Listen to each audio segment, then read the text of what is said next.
The absolute basics of the Christian faith. What is the church? So as we said before there was anything, there was a family. The family of the triune God. And this means that love is the most basic fact of the universe. But the Trinity freely chose to create so there could be more love. It created humans. But humans took the gift of life and the gift of freedom and turned it against the giver. We, humans, rebelled and disrupted our relationship with God and incurred the penalty of death.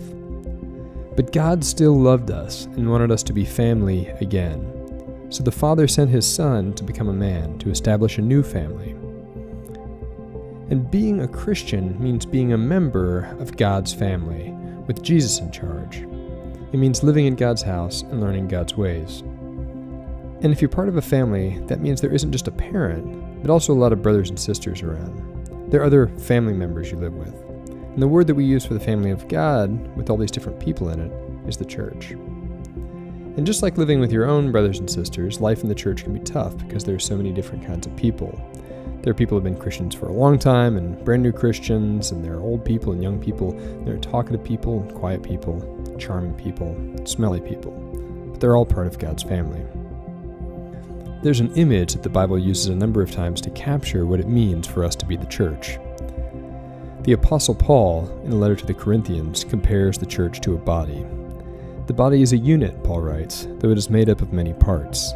Teeth and ears and spines do very different things. If they were at a party, they might not have a lot to talk to each other about, but they're all still part of the same body, and still important.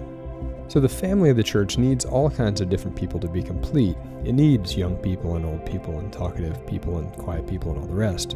But there's another reason that Paul compares the church to Christ's body, in that it's through the church that Christ continues the work of the Father in the world. Through the church, Christ is present on earth. The way this works is a little bit like the movie Avatar. In the movie, this guy can get into a machine that enables him to control the body of this alien species, so he can do things on this dangerous planet called Pandora. This alien body that he uses does whatever he wants. It walks and talks and rides dragons, but the guy controlling it is somewhere else.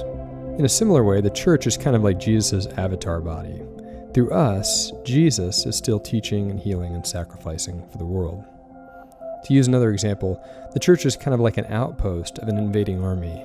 Though the church may be in rebel territory, it obeys the laws and leadership of the king it serves. Through the outpost, the king's will is being done in a hostile land. Drawing all these ideas together, we can see more clearly the core identity of what the church is. The church is Jesus' body. Jesus is the head of the church, which is made up of many different parts so that he can be really present in the world. Now, some of us maybe like the idea of following Jesus, but we don't love the church. We like the head, but we don't like the body, because the body is full of flawed and very different people. But heads aren't meant to be without bodies. It's just creepy. Some of us love the idea of being in the body. We like being part of the community, but we don't like obeying the head. Maybe because the head is telling us to do something really difficult, like go out in the world and serve. But a body without a head can't live. And that's why the Bible shows us that to be part of God's family means we have to take the whole package.